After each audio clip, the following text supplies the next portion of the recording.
Welcome to Siege, a podcast about Castles and Crusades and other Siege engine games, and whatever the hell else we want to talk about. I'm DM George, and with me tonight is... I am Sam Dillon, your co-host. What are we talking about tonight, George? Tonight we're going to talk about combat and saving throws and the effects of battle. Awesome. That sounds interesting to me. It does sound interesting. We're going to talk about some things to think about regarding the way that the rules are written. So here's the thing. In the current printing of the PHB on page 211, there is a discussion regarding saving throws. Basically, a saving throw is an attribute check, so it's a siege check, okay? It's a basic siege check just like you would do for any other task. So you're going to roll a d20, you're going to add your level, you're going to add the appropriate attribute modifier. If you are prime in that particular attribute, your challenge base is going to be 12. If you are secondary in that particular attribute, your challenge base is going to be 18. Your CK is going to determine the challenge level to add to that challenge base to figure out what your target number is. Usually that has to do with the thing that's attacking you. It's hit dice if it's a monster, right? Or if it's an NPC, maybe they have a level, or if it's a spellcaster, whatever the spellcaster level is. Sometimes if it's a trap or a poison that you're saving against, it's going to be the level of that item. Okay. And that's very basic and simple. It follows the same basic siege engine rules, and we could stop there, but we want to actually have a little bit of a deeper discussion. So if you look on page 211, what you see is that there is a table. There's a big discussion about each of these attributes, and then there's a table. And George, what does that table tell us? The table tells us the categories that are associated with each ability score and what the related save is going to be. So, for example, strength is related to constriction or paralysis. Intelligence relates to arcane magic and illusion. Now, I want to point out here, I've had several players bring this up to me, that they think that a fireball is arcane magic and therefore should be an intelligence save, when in fact a fireball requires a dexterity save. Arcane magic is very few spells actually deal with intelligence for a saving throw. So the issue that George is pointing out is actually going to become a theme you're going to hear throughout this entire episode. And basically this table is a guide. It's a set of guidelines that if you are not sure what a saving throw, what category or what attribute a saving throw should be attached to, if it's not written in the rules, but you would like to give the PC a save and you're not sure, this is a good guideline, right? Dexterity is a great attribute to use for something that is similar to a breath weapon or a lot of traps that you might have to move out of the way of. Constitution is a good attribute if the save is related to a disease or a poison affliction, right? And even down at the bottom, it even says spells have variable attributes that they might be related to. The problem is that this table, the text that accompanies this table, says basically the situations and effects that trigger a saving throw generally fall into one of the following categories. But then they actually point out this list is not definitive, but should provide a template for the castle keeper to determine a category for something that's not listed here. The thing is, something not listed here, in other words, the stuff that's listed here is supposed to be the rule. And if it's not listed here, then you can use it as a guideline. But the problem is, as we're going to see as we go through here, the things even that are listed here that aren't meant to be, guidelines, that are meant to be the real deal, actually aren't the way that the spells or the monsters are written. So let's actually talk about some specific effects that a PC could be afflicted with. Let's start with the ability called Energy Drain. George, what is energy drain? Energy drain is level loss, and it takes away your level. It's usually from a successful attack from a creature that drains energy, and it could cause the loss of a PC to lose 1 or 2 levels, and possibly losing your ability scores. And can you restore those loss of levels ever? You can. It requires a restoration spell. That's a 4th level spell. An illusionist at a 7th level spell can do it, or a wizard with casting a wish spell, which is 9th level. And sometimes you get a save. And if you look in the PHB, it tells you that the save against energy drain is it's constitution-based save. So I'm going to say, I'm going to put that as the guideline. Sometimes you get a save against this effect applying to you once the creature has attacked, and it's usually a constitution save. However, it's up to the CK to decide, right, whether a monster, whether you can even attempt to save if the monster entry doesn't mention it. Because not every monster entry for monsters that have energy drain as an ability, not every one of those lists a save. Not, in other words, some of them say this attack, the PC must make a constitution save or lose 2 levels. And some of them just say on a successful attack, the PC is subject to energy drain and they'll lose 2 levels. And in that case, it's up to the CK to decide whether they give that PC a save or not. So there are 13 creatures in the Monsters and Treasure book, the main monster book for C&C. There are 13 creatures that have energy drain, that drains levels. Okay, here's the list. We're not going to talk about all of these creatures in specifics, but this is the list. So there's only 13. So it's not like we're talking about 100 creatures here. We're talking about 13 creatures. The Demi-Lich, the Devourer, the Impulsi, the Magnesium Spirit, a creature called a Mormolacean. I think that's from one of the Codex Classicums or something, maybe Slavorum. The Osmosius, the Prismal Eye or Non-Oculus, the Shelkarau, the Sheltlu, the Spectre, the Vampire, the White, and the Wraith.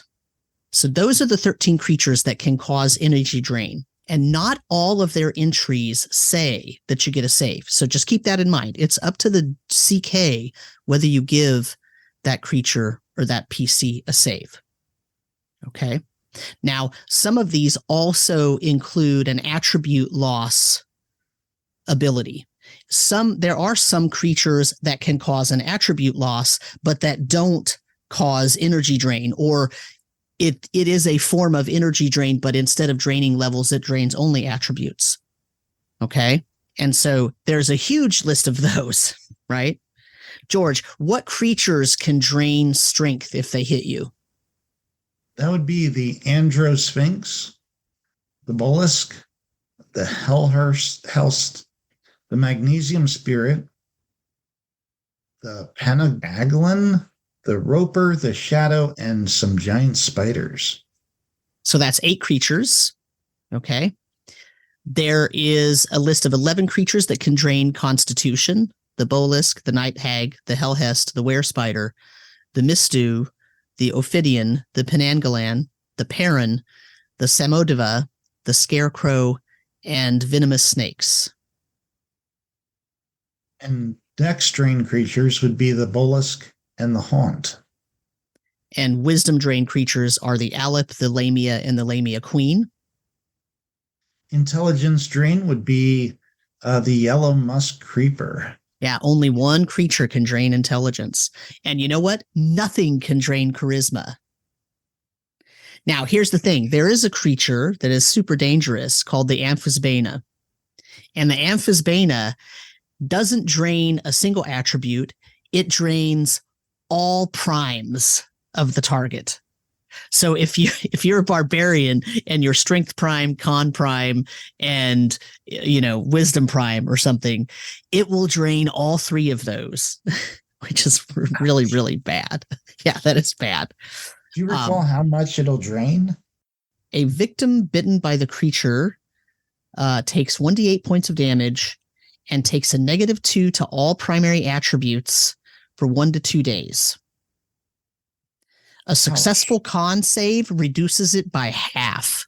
So it doesn't even stop it from happening, just reduces it by half. And that's not a -2 to primary attribute rolls. That's a -2 to the attribute itself, to all 3 of the primes or both of the primes, depending on what race you are.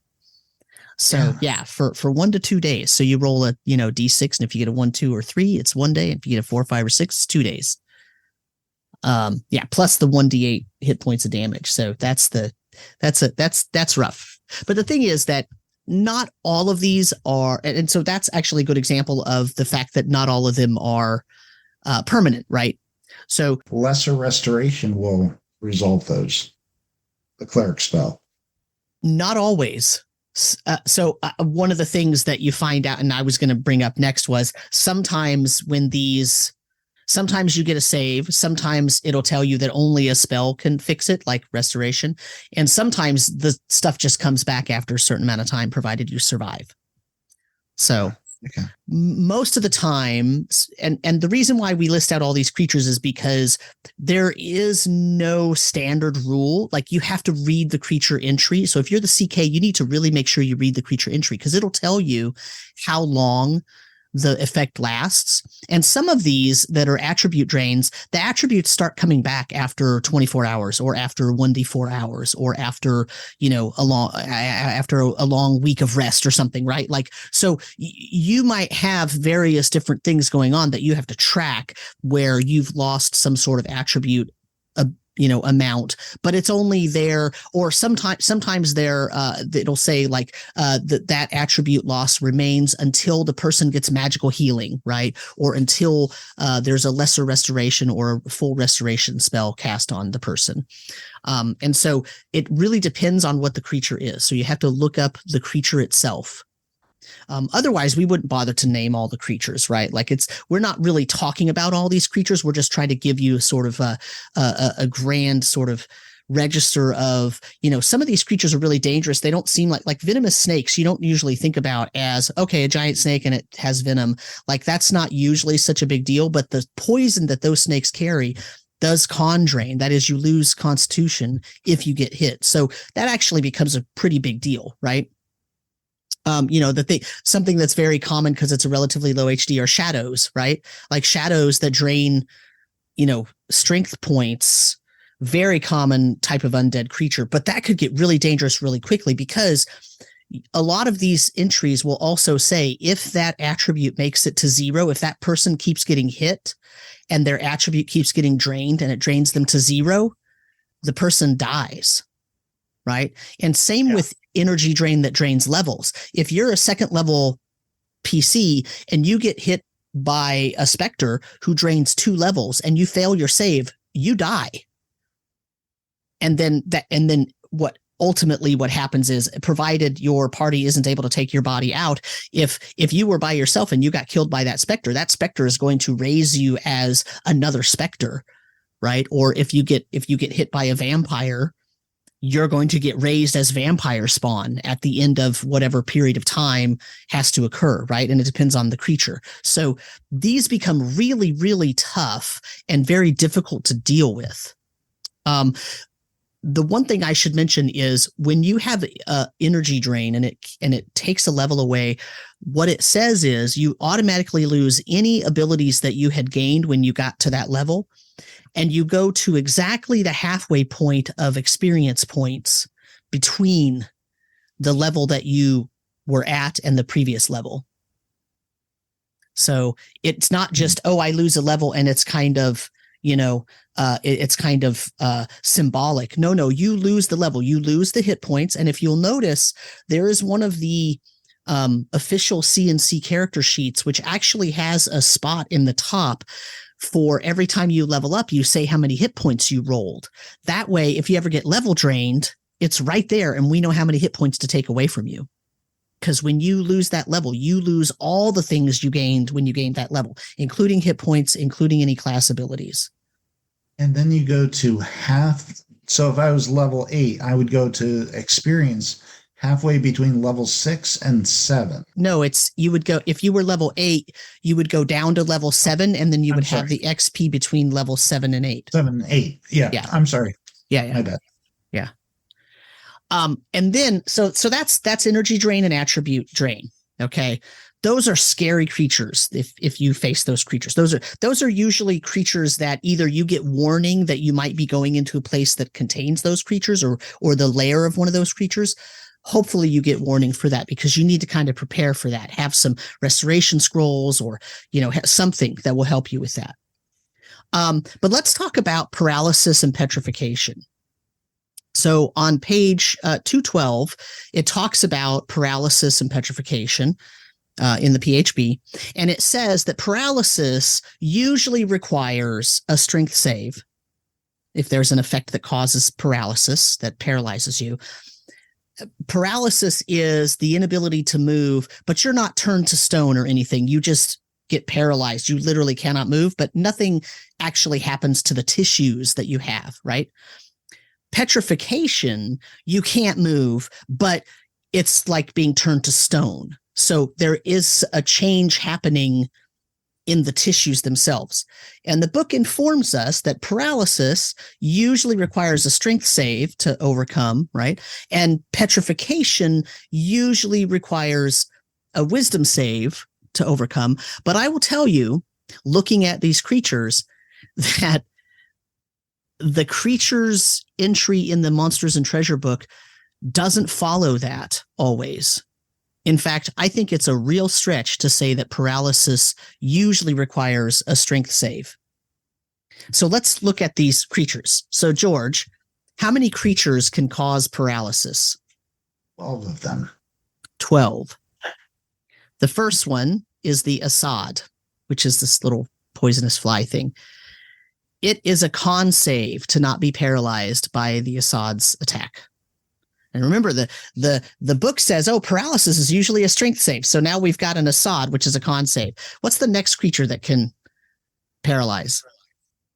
That would be the Cadaver Caterpillar. Carrion Crawler. Yeah, so I was going to say it's CNC's version of the Carrion Crawler, but Carrion Crawler is intellectual property for Wizards of the Coast, who owns the rights to that D&D game. And so CNC has a Carrion Crawler. It's a little bit different. It's not exactly the same, but it's called the Cadaver Caterpillar, and it can paralyze. But what kind of save is it to not have that paralytic effect? That is a con save as well. Con save also. So now we've got two that are not. So for it to say usually strength save, that's a little bit of a stretch. But the third creature does use a strength save. It's a Devourer, which is an undead kind of creature. It uses strength save. What's the next creature?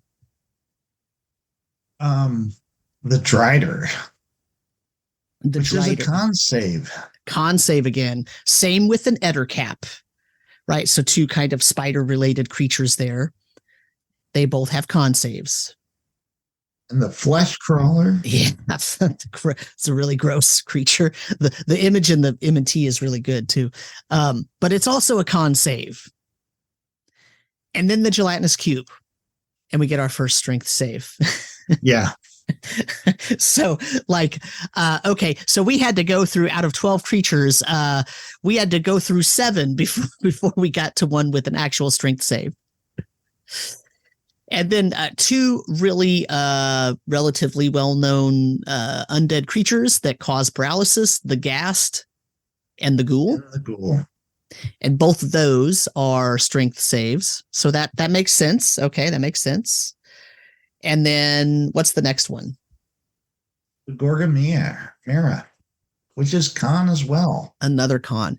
And then the Grom, and the Grom is the CNC version, or the CNC equivalent of a Grell.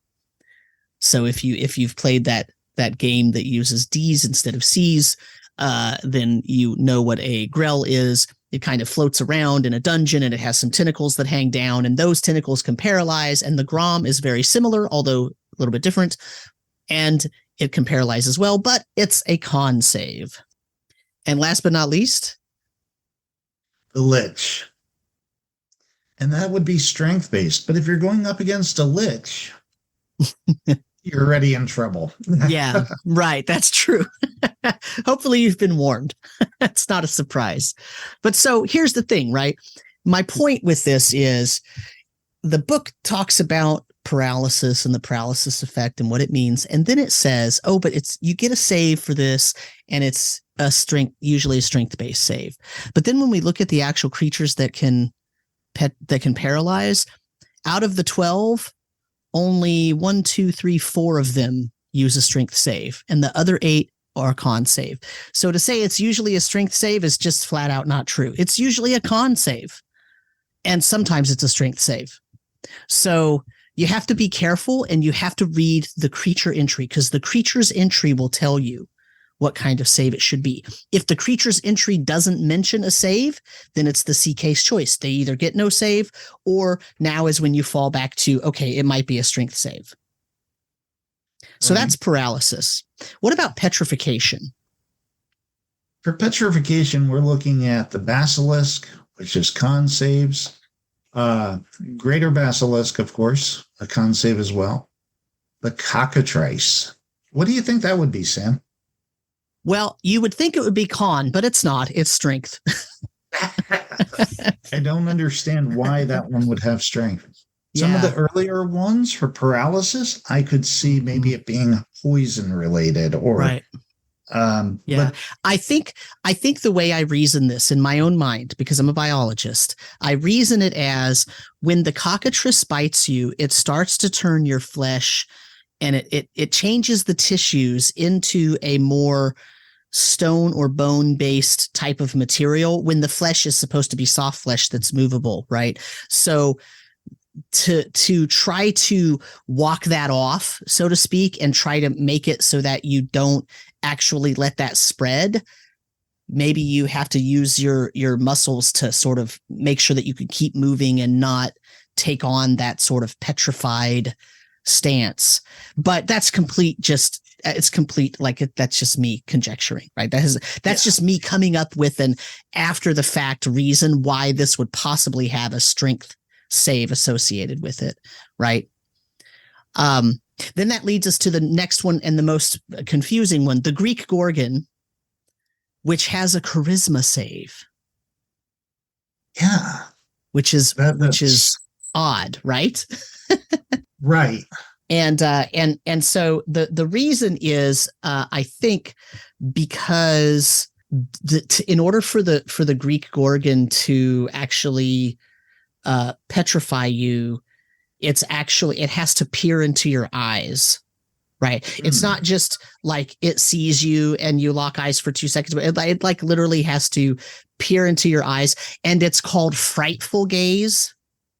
And normally fear effects are a charisma save. And that's why this one is a charisma save. Even though the ultimate effect is that it's going to petrify you, it's kind of a fear effect. So it gets a charisma save, which leads us actually to a Medusa, which, like the cockatrice, is a strength save. Yeah. I could see that almost as a charisma save as well, looking at the Gorgon. Right. And that's the thing, right? So the key here is, right, guess what? They're not consistent. Right? Yeah. but the Medusa's ability is called petrifying gaze. It's not called frightful gaze. So it's not a fear-based effect, so it's not charisma. But it is strength. Why isn't it con? Like this is where, and then the last one on the list is the retriever, and the retriever is not a dog retriever, right? Which would just, have you throw a tennis ball and want some snacks. But a retriever is it's like this sort of it's an outer planes creature that it looks like a humongous spider, but it's an outer planes thing. So it has all these weird abilities and whatnot. And one of those abilities is that it has the ability to shoot a ray, I think, from its eyes. It has 2 huge eyes with like multiple facets on them, and each facet can have a different effect. And one of the effects is petrification. And so this kind of works the same as a basilisk gaze. And so it also has the same save, which is a con save. Here's the thing. Here's what I want to note for you. the text in the PHB says on page, I think it's 213, it says petrification, wisdom, right? It says it's usually a wisdom save for petrification. How many of these creatures had a wisdom save to avoid the petrification? Yeah. None of them. None of them had a wisdom save. So when I say, you know, this table on page 211 that tells you these categories and, oh, it's not a definitive list, but it should be a template or a guideline. It's not a very good guideline, actually, because the creatures in the Monsters and Treasure book don't follow it at all. There is something that does allow you a wisdom save against petrification, but it's not a creature. It turns out that there is one spell that can cause paralysis. It's possible that we missed something when we were looking through these, but this is our compiled list, right? But for paralysis, a holy word spell, which is a cleric spell, can actually cause paralysis. A holy word is kind of like a banishment, right? It causes outer planes creatures or demons to be banished. And if the creature doesn't get banished, or if it's not exactly the target, but it's in the area, it actually can have a lesser effect of the spell. And that lesser effect in some cases could be paralysis, and there's no saving throw for that. It just affects the creature. In terms of petrification, there are two spells that can cause petrification to a target: prismatic spray and transmute flesh and stone. And both of those spells allow for a save, and it's a wisdom save. So there's your two things between two different huge books that allow for a wisdom save for petrification. Here's an interesting thought as well. The hold person spell does not say that it just says that you're held. Mm-hmm. It does not say that you're paralyzed. Right. However, oddly enough, remove paralysis will counter hold person. Mm-hmm. Just a small little, but also so does freedom of movement. Right. Which would not cure paralysis, but would cure hold person. So there's this really interesting thing that happens in early D&D. In the very early D&D game, like OD&D, the original 3 Little Brown Books, hold person actually is equated to a charm spell. It's like charm person. Okay, mm-hmm. It literally says in the text of OD&D that hold person is like charm person, but with a slightly different effect, and it has like a different active time and all that. And the idea was it's not paralyzing your muscles, it's causing your brain to make you not move. So it's not really a paralysis effect, it's more like a charm effect. And that's why there's in some editions of that huge game with the D's, right, that there are some editions where ultimately, like now, the current editions, they count it as a physical effect. But early on, it was actually a mental charm-like effect that would hold that person in place. It's almost like you get into their brain and you just convincing whatever part of their brain is going to send down the signals to make you move. You convince that part of the brain, hey, you don't need to move away from me. Interesting. That's why it's not necessarily a con or a strength save, or, that's partly why you can remove paralysis to actually make a hold person go away, but maybe the hold person is a different kind of. So we're getting off into the weeds, but yeah. Now you're pressing on my, my historian buttons here. Yeah. Before I run across the room and grab my player handbooks from different editions, I'm going to move on to stun effects. Yeah, let's talk about stun. So here's what is interesting that we found. So there is no coherent definition of stun in the player's handbook.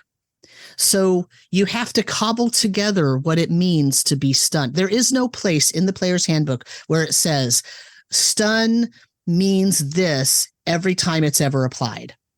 So here's what we found. On page 51 of the PHB, which happens to be the monk entry, right, of the PHB, because the monk has a stunning blow effect, right?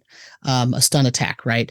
And so any creature that falls victim to that is stunned, which means they are unable to act And usually it's for a number of rounds, right? If something stuns you, you cannot act, and it's usually for a number of rounds. Now, if you look at on page 188, which is a totally different section, the spell section, there is a spell named Symbol. And the Symbol spell can also stun creatures that it targets, okay? And when it does so, they are unable to act, and they lose their dexterity bonus to their AC because they're kind of frozen in place, okay?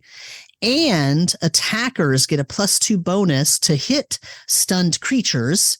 That's in the Symbol spell, but it's also in the attack effects where it's described in the combat section on page 220 of the PHB. And in the Symbol spell, it also further tells you on page 188 that you drop what you're holding if you fall victim to the stunning effect of the spell. Okay. Actually, I think it's on page 189. So the spell description starts on page 188, but on page 189, it gets to the bottom of it. It says this, stunning. It says a stunned creature can't act and loses any dexterity bonus to AC. Attackers gain a +2 bonus while attacking stunned creatures, and stunned creatures will drop what they are holding. So here's the thing about that. It's up to the CK whether you apply that to everything that is stunned. Do you say everything that gets stunned loses its dex bonus to AC? Everybody that attacks the stunned creature gets a +2, and everything that gets stunned drops what it's holding, so it'll have to pick it up once it's no longer stunned. And there's also a Daze spell. And the Daze spell is a first-level illusionist spell. It's on page 141 of the PHB, and it makes a distinction between being dazed and being stunned. And it says a dazed creature, that means the character can take no actions. However, it can defend itself. So it's not as bad as a stun. It still can't act on its own turn, but it can defend itself so it doesn't lose the AC penalty. So mush all that together. What do you think, George? Well, I think it goes back to each DM's definition of stunned. Whether you're stunned as in, a boxer in a match trying to regain his wits, or are, and I can't use the word dazed now because dazed actually means something. Right. But only if you read that one spell, because that's the only place. Right. And it's a holdover from other editions where you had, 30 different conditions.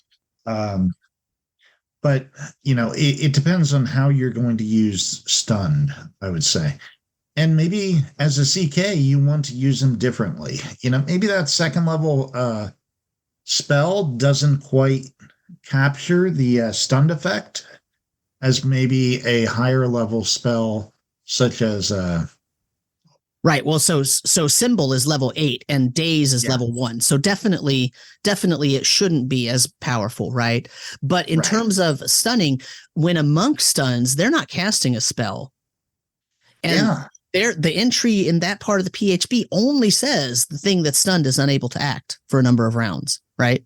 Yeah. So do we also say it loses its dex bonus? Do attackers get a bonus to attack, right? So that's where a lot of adjudication has to happen, because honestly, the book is not consistent. I mean, look at how many page numbers we had to talk about when we're combining this definition. Page 51, page 188, page 189, page 220, and page 141 all go into figuring out what this word even means. What does this condition even mean? Yeah. Now, moving on from that, there are 3 types of things that can cause a stun effect. There's the monk's special ability that we know about. There are some spells, color spray, power word stun, sound burst, symbol, and weird. Okay, so only 5 spells, right? And then there are creatures. One of my personal favorites, the Catoblepus, the swamp cow. They were some of my favorites. I love them. They're awesome. I played in a game with Sam and he used those, and it was not fun. It was awesome fun. It was great fun. There are dune wraiths, earth elementals, something called the Kamadan, lizard lords, Naiades, which are water nymphs, regular nymphs, gray ooze, the Sheltloo, which I mentioned up at the top with one of the energy drain creatures. That creature is actually pretty badass. The Androsphinx, something called a stun jelly, the Tarask, and the Zorn. Those things can all cause stun effects. And so, if you're a CK and you're going to be putting your PCs up against some of these creatures that could stun, or you get PCs that can start casting these bigger spells like Power Word Stun and Symbol, right? Or even Sound Burst, which is actually a low-level cleric spell, right? Like you need to make sure that you have decided ahead of time what it actually means to be stunned, because you don't want to be inconsistent with your application of it in your game at your table. Okay? Yeah, and that's for the DM and the players. Right. Oh, yeah, for sure. Yeah. You want everybody to be on the same page, right? Everybody should be dealing with the same information when they are thinking about these effects. It's just that simple. And that leads us to our final topic of the evening, which is situational modifiers. What do we mean by situational modifiers? That's for a certain situation that you have a modifier in combat. Good job, huh? Well, that's what it is. So let's talk about some of these. There is a table on page 220 in the player's handbook, and it might be a little confusing if you're reading the table and you don't understand that the modifier that it's talking about is the modifier to the attacker's roll. Okay.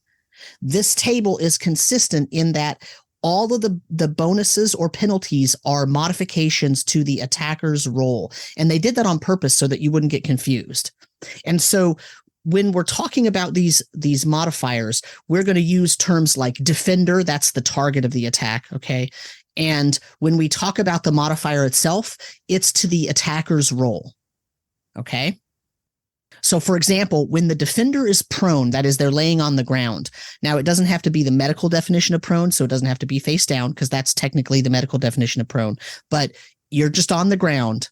If you're on the ground, a melee attack gets a +5 to hit you. So the attacker gets a +5 bonus to hit. Defender is blind. The attacker gets a +5 to hit that person or creature. If the defender is prone and defenseless, okay, that is, they're either knocked out or stunned or asleep or whatever, they're prone and defenseless, the attacker gets a +10 to the attack roll. The defender is at a lower elevation. Attacker gets +1 to hit. If the defender is stunned or cowering in fear, the reason that's on there, by the way, is because some creatures, especially undead, if they get turned and they can't get away, they'll cower. And so that's kind of a technical definition that happens. So if a defender is stunned or cowering, the attacker gets a +2 to hit. That's why also page 220 is on that list of when you're defining stun, what do you count, right? Because it tells you right here, if the defender's stunned, the attacker gets a +2. If the defender is invisible or the attacker is blind, the attacker suffers a -10 to hit. That was a rough one.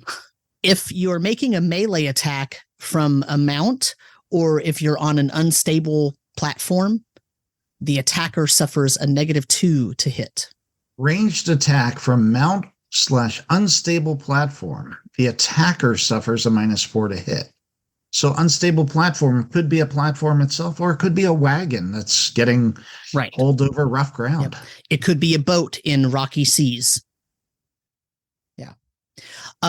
If a defender is 25% concealed, is a quarter of the way concealed, or for example, if you're in light fog, right? Like, so it doesn't necessarily mean hiding behind something. It might just be a vision thing. So you could be in light fog. In that case, the attacker suffers a -2 penalty to hit. defender is half concealed, for example, in dense fog, the attacker suffers -4 to hit. So as the fog gets worse, it's harder to see. You get a bigger penalty. If the defender is 3/4 or 75% concealed, so for example, near darkness, right? Very, very dusk area with a little bit of light fog, you're going to suffer a -6 to hit. And last but not least, if the defender is 100% concealed, the attacker suffers a -10 to hit. Now, here's the thing about these situational combat things. You don't have to use them. Or you can cherry pick the ones that you want that are more common.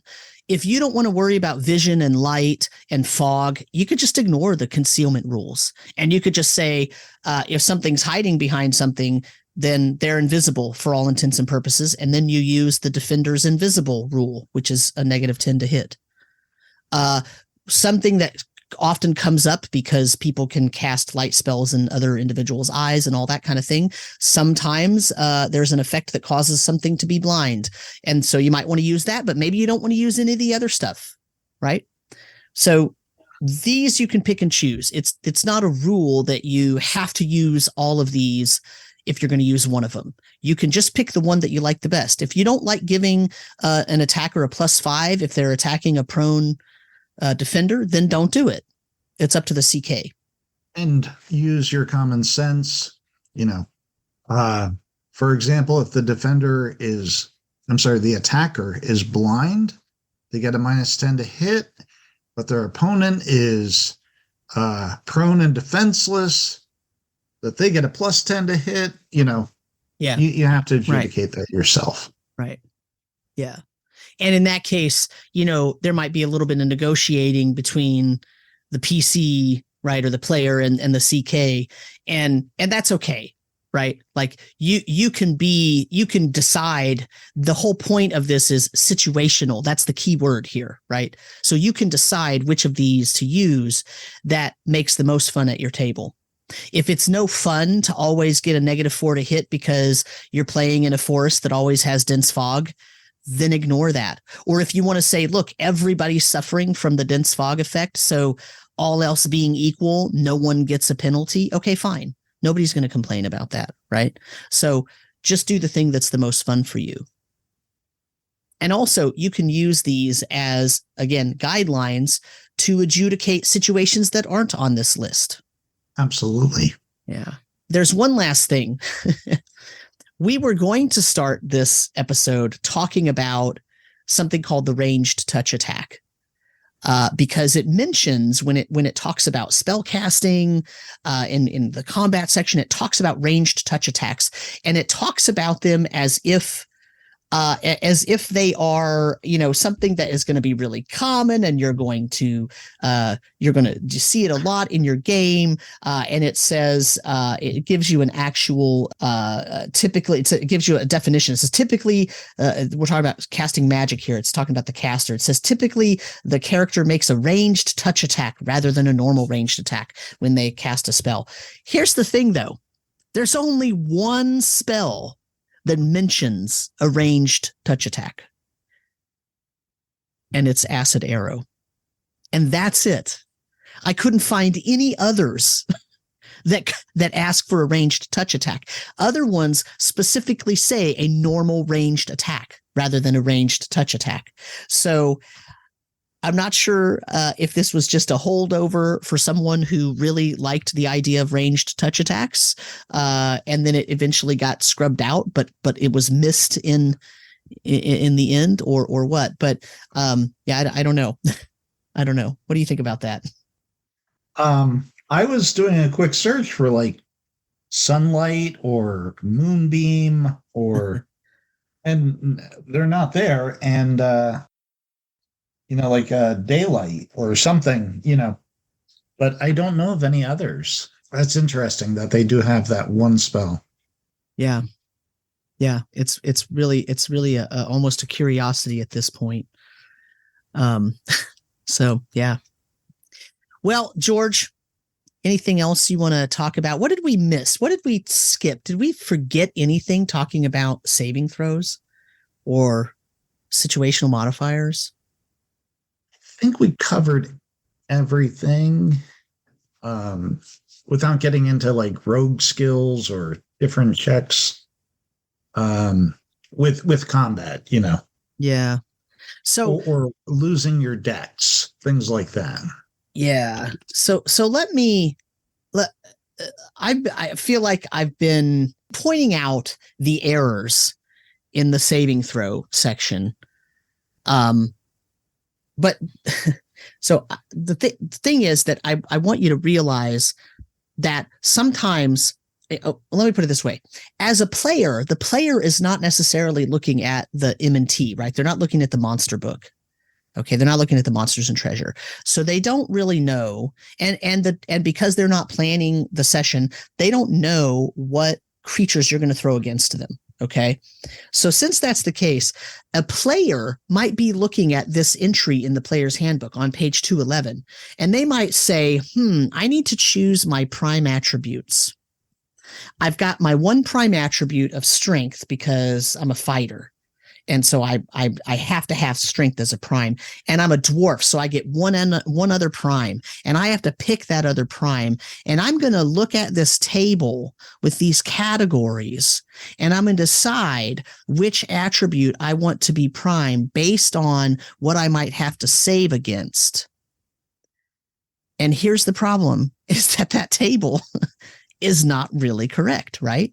Because paralysis isn't usually a strength save, and the petrification being a wisdom save also isn't really true, right? So if this person says, "Ooh, my dwarf is afraid of being petrified," maybe he saw his brother get petrified and he's afraid of that, so I'm going to take wisdom as a prime so that I can always have a really good save against petrification. And then guess what? He's never going to make a wisdom save against petrification. Yeah, that is a good point. Right? It's not true that wisdom is mostly the save against petrification. So talk to your players, and if they chose a prime based on the saves, which is something that's a good idea in general, right? We talked about it actually a few episodes ago, right, George? You brought up the barbarian who chooses a charisma prime because he doesn't want to fail fear saves. Right. That happens to be one that's true. Charisma usually is the thing that you have to save with if it's a fear effect. But despite that, right, the other saves aren't necessarily correct on this list. So talk to your players. And if they chose a prime because of the saves it provides, let them know, well, the wisdom save list is not exactly correct, and the intelligence save list is not exactly correct. And that you know what I mean? So yeah. That's the thing. So maybe that's going to be my final thought on this episode is talk to your players and make sure they're not picking based on that chart, because that chart's not great. Do you have any final thoughts? The only final thought I have is keep the Dr. Pepper cold and don't lose a level. Take that restoration scroll with you. You're going to need it. You're going to need it.